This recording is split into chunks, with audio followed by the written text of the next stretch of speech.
সকালবেলাটা এই সাইডটা আরো বেশি সুন্দর লাগে। হ্যাঁ, এটা যদি আরো মেঘলা মেঘলা ওয়েদার হইতো এই রাস্তাটা আরো জোস লাগতো। আমি সামনে এখন আমরা বাম দিকে আগাইলেই একটা ব্রিজ পাবো, এটাকে বলা হয় তুলসীখালী ব্রিজ। আগে এই সাইডটা আমরা যখন ছোটোবেলায় আসতাম এই সাইডটা পার হইতে অনেক কষ্ট হইতো, কারণ রাস্তা এরকম ভালো ছিল না। এখন এই রাস্তা যতটা অনেক ক্লিন দেখা যাচ্ছে, বেশ স্মুথ দেখা যাচ্ছে। একটা সময় রাস্তার যে অবস্থা ছিল, কী বলবো আসলে, গ্রামে যাওয়া মানে সারাদিন লেগে যেত গ্রামে যেতে গেলে। কোনো অপশন তো এরকম ওরকম ছিল না যে এটা বাসে যাওয়া লাগতো, কিংবা হচ্ছে এই নদী দিয়ে হয়তো বা বোটে করে যাওয়া লাগতো। হ্যাঁ, আর এই নদীতে তো তখন তো এই ব্রিজ ছিল না এক সময়। এখানে ফেরি পার যখন ট্রান্সপোর্ট একটু ভালো হইলো তখন ফেরি পার হওয়া লাগতো, ফেরি পার হইতেও অনেক সময় লাগতো। এটাই হচ্ছে সেই তুলসীখালী ব্রিজ যেটা আমরা পার হইলাম। তো ওই সাইডে কিছু সুন্দর সিনারি দেখা যাবে বাম সাইডে। ওকে, আমরা একটু এই সাইডে দাঁড়াবো, দেখি একটু এই সাইডটাতে দাঁড়াই আর একটু সামনে দাঁড়াই।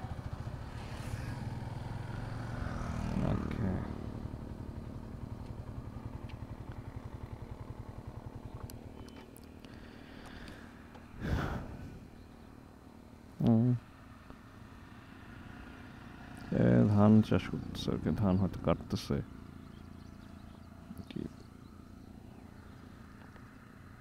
ওয়েদারটা বেশ clean. Let's take a selfie. আগে গ্রামে যাওয়ার সময় অনেক মানে কষ্ট করা লাগতো, কারণ ট্রান্সপোর্টেশন এত পরিমাণ বাজে ছিল যে মানে সারাদিন লেগে যেত গ্রামে যেতে।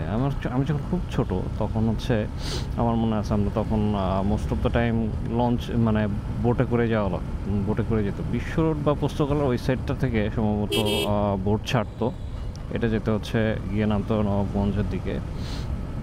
সারাদিন লাগতো, সকালবেলায় 8টার দিকে 7টা-8টার দিকে তো বোটে উঠলে গ্রামে পৌঁছেতে অলমোস্ট হচ্ছে বিকাল হয়ে যেত, বিকাল 4টা-5টা বাজতো। ওইখান থেকে নামার পর আবার আব্বু যেটা করতো যে একটা রিজার্ভ বোট ভাড়া করতো। তো রিজার্ভ বোটে করে আমরা হচ্ছে নানা বাড়ি যেতাম আর কি। আচ্ছা, এখান থেকে একটু গাড়িটাকে পাস করে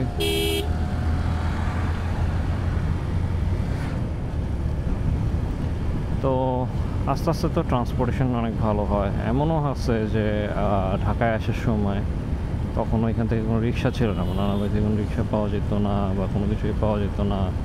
তো আমাদের যেটা করা লাগতো, অনেকটা রাস্তা হেঁটে হেঁটে পার হয়ে তারপরে হচ্ছে মানে হেঁটে হেঁটে অলমোস্ট হচ্ছে বালির ট্যাগ আসা লাগতো। আমরা এই মানিকগঞ্জের এই সাইডটা দিয়ে অনেকবার আসছি। আমার এমনও গেছে যে আমি হাঁটতে যেতাম না এত, মানে হাঁটা ইটস লাইক, আমি বলছি এমন না যে 1-2 কিলোমিটার হাঁটা, অনেক হাঁটা লাগতো। এখন তো রাস্তা মানে এত সহজ হয়ে গেছে যে বাসা থেকে এখন বের হইলে টাইম নিয়ে 1.5 ঘন্টা 2 ঘন্টা ম্যাক্স 2.5 ঘন্টা এর মধ্যে আমি গ্রামে পৌঁছে যেতে পারি। সেটা আমার নানার বাড়ি হোক বা আমার দাদার বাড়ি হোক। দাদার বাড়িতে আসলে ওইভাবে যাওয়া হয় না, আমার নানার বাড়িতে যাওয়া হয় মোস্টলি, আর হচ্ছে আমার শ্বশুর বাড়িতে যাওয়া হয়। তো এখন তো ট্রান্সপোর্টেশন অনেক ইজি, বাট একটা সময় কী পরিমাণ কষ্ট করা লাগতো সবাইকে। নদীগুলো আসলে আগের মতন নাই, নদীতে অনেক পানি ছিল, নদীগুলো এখন বলতে গেলে অলমোস্ট মরে গেছে এই সাইডটা।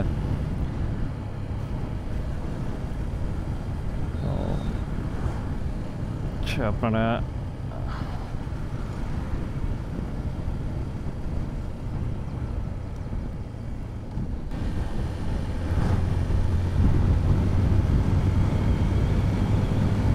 এইদিকে কিছু রাস্তা আছে খুবই সুন্দর, মানে এই সামনে গেলে দেখা যাবে রাস্তাটা, কিছু গাছ থাকে নারকেল গাছের মতো। এখানের ভিউটা বেশ সুন্দর লাগে। এই সামনে হচ্ছে গিয়ে এই মোড়টা পার হইলেই ওই রাস্তাটা দেখা যায়। এই যে বাম সাইডে যে গাছগুলো দেখা যাচ্ছে আর কি, নারকেল গাছ। এই রাস্তাটা অনেক সুন্দর, বিকেলবেলা খুব সুন্দর লাগে, অনেকেই আসে এখানে আড্ডা দেয় এই সাইডটাতে। বিকেলের দিকে।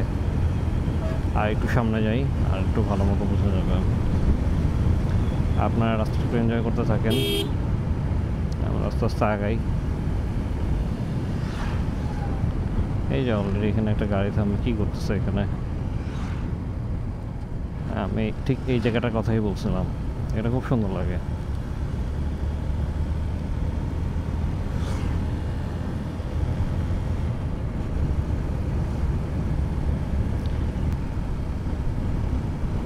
আমরা এখানে কোনো তাড়াহুড়ো নাই, আস্তে আস্তে আমরা আগাবো। আজকে সকালে আমি একটু রিল্যাক্সে বেরোইছি। আমি ইউজুয়ালি এত কখনো রিল্যাক্সে বেরোই না। আমি বাসা থেকে বের হলে একটানে চলে যাই, কোথাও দাঁড়াই না। এবং মোস্ট অফ দ্য কেসে এরকমই হয়। কিছুদিন আগে আমি না অনেকদিন আগে একবার শ্রীমঙ্গল গেলাম। তো শ্রীমঙ্গলে যেটা হয় যে আমি বাসা থেকে ঠিক হচ্ছে 6:30টার দিকে রওনা দিই একা। ইট ওয়াজ সো রাইট, একাই বেরিয়েছিলাম ট্যুরে। তো 6:30টার দিকে বাসা থেকে বের হই, আর সন্ধ্যা 6:30 আমি বাসে এসে ঢুকি। সন্ধ্যা 6:30 বা 6:30 আমার এক্সাক্ট মনে নেই, এরকম একটা সময় আমি বাসায় এসে ঢুকছি। তো আসার সময় যেটা হয়েছে যে যাওয়ার সময় কিন্তু আমি মানে দেখতে দেখতে গেছি বা একটু স্লো গেছি। আমি শ্রীমঙ্গলকে পৌঁছাই অ্যারাউন্ড 10:45-এর দিকে, 6:30টার দিকে রওনা দিয়ে। আর যখন ওইখান থেকে রওনা দিই ব্যাক করার সময় 3টার দিকে রওনা দিচ্ছি। আমি 3টার দিকে রওনা দিচ্ছি, 6টার মধ্যে আমি ঢাকায়। 6টা 6:30 মনে হয় 4 ঘন্টা 4.5 ঘন্টা লাগছে আর কি ঢাকায় আসতে। আসার সময় আমি কোথাও দাঁড়াই নেই, একটানা চালাইছি। তো যেহেতু একটানা চালায় আসছি আমি, এখানে যেটা হয় আমার একবার মাঝে মাঝে মনে হচ্ছিলো যে কোথাও দাঁড়াই বাট আবার চিন্তা করি কী দাঁড়াবো, টানতেই থাকি। এরকম টানতে টানতে দেখা যায় ইটাখোলা পর্যন্ত চলে আসছি। ইটাখোলা পরে আসার পর চিন্তা করলাম যে ইটাখোলা তো আসছি, এখান থেকে তো আসলে 300 ফিট খুব বেশি দূরে না, তাহলে আবার ব্রেক নিয়ে কী দাঁড়াবো দরকার। তো আসলে এই জন্য আর কোথাও দাঁড়ানোই হয় না। আমার মোস্ট অফ কাছে দেখা যায় আমি একা রাইড করতে থাকি, তো রাইড করতেই থাকি। তো ব্রেক নেওয়ার আসলে ওরকম মানে খেয়াল থাকে না ব্রেক নিতে। মাঝখানে মনে হয় আমি যে কটা জায়গায় দাঁড়াইছি প্রবাবলি হচ্ছে জিপিএস লোকেশনটা চেক করার জন্য আমি কোথায় আছি এটা একটু দাঁড়ায় চেক করছি। বিশেষ করে যখন হচ্ছে 4 রাস্তার মোড় আসে, মানে কী বলে এটা, গোল চত্বর যেটাকে আমরা বলি, বা রাউন্ড অ্যাবাউট।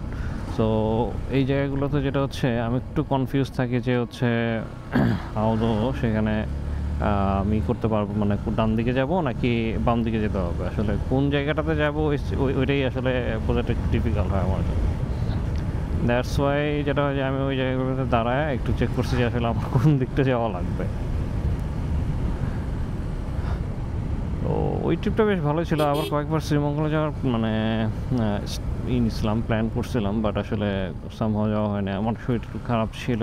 তারপর একবার যেটা হয় যে আমরা সাথে বের হই 3টা কলিগ, বাট একটা বাইকে আমাদের সমস্যা হওয়ার কারণে আমরা পরে এটা খোলা না, আসলে এটা মাধবদীর পরে, জায়গাটার নামটাও ঠিক আমার মনে নেই। ওই সাইডটা থেকে আমরা পরে ব্যাক করি।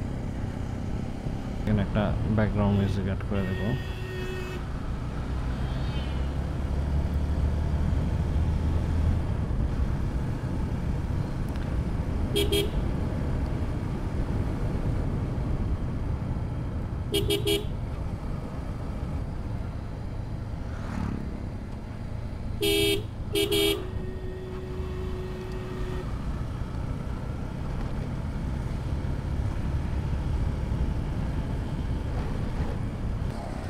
আচ্ছা, আমরা এখন নবাবগঞ্জ চলে আসছি।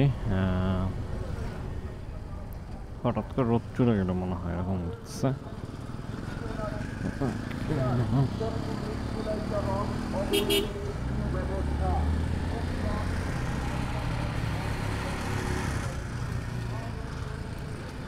এটা হচ্ছে নবাবগঞ্জ, মেন নবাবগঞ্জ আর কি, নবাবগঞ্জ বাজার। এই সাইডটাতে মাঝে মাঝে অনেক জ্যাম থাকে। এই চত্বরটা থেকে আসলে 2-3টা জায়গায় যাওয়া যায়। এই সাইডটা ক্রস করে আসছে। এখন আমরা আছি কলাকোপার এই সাইডটাতে। তো আমি যেটা বলছিলাম যে এদিকে কিছু পুরনো বাড়ি আছে আর কি, হ্যাঁ, পুরনো কিছু বাড়ি আছে যেগুলো যেরকম নানা রকম গল্প আর কি। সো এই বাড়িগুলো মোস্টলি মানে কলাকোপাকে ঘিরেই আছে। তো এইটা কিন্তু আমি যে সাইডটা দিয়ে চলতেছি রাস্তার ডান সাইডে মনে হয় হচ্ছে ইছামতি নদী আছে, ভিতর দিয়ে যাওয়া যায়। আমি আরেকটা ভিডিও হয়তো কালকে বানাবো, শ্যুট করবো স্মল একটা ভিডিও, যেখানে আমি দেখাবো যে এখানে আশেপাশে কী কী বিল্ডিং আছে এবং ট্রাই করবো এখানে কিছু একটা গল্প আপনাদের সাথে শেয়ার করার জন্য। তো প্যালেস পার্ক, আচ্ছা এই সেটটাতে প্যালেস পার্ক, হ্যাঁ এই যে এটাই হচ্ছে কলাকাপুর এই সেটটা। এদিকে কোনো একটা রোডটা দিয়ে বোধ হয় খেলাম দাদার বাড়িতে যাওয়া লাগে, এদিকে বান্দরের কাছাকাছি চলে আসছে, এই রোডটা দিয়ে বান্দরে যাওয়া লাগে। আজকে ভিডিওটা হয়তো আপনাদের কাছে একটু লং লাগতে পারে, কারণ আমি মোটামুটি অনেক লং সময় নিয়ে বেশ কিছু জিনিস ডেসক্রাইব করছি। তো যদি আপনাদের ভিডিওটা ভালো লাগে একটু ট্রাই করবেন আমাকে সাপোর্ট দেওয়ার জন্য। আজকে ভিডিওটা তাহলে এখানেই শেষ করি, হ্যাঁ। তো আপনাদের যদি ভিডিও ভালো লাগে একটু লাইক দেবেন, কমেন্ট করবেন, শেয়ার করবেন এবং don't forget to give subscribe, okay. Thank you, thanks for watching.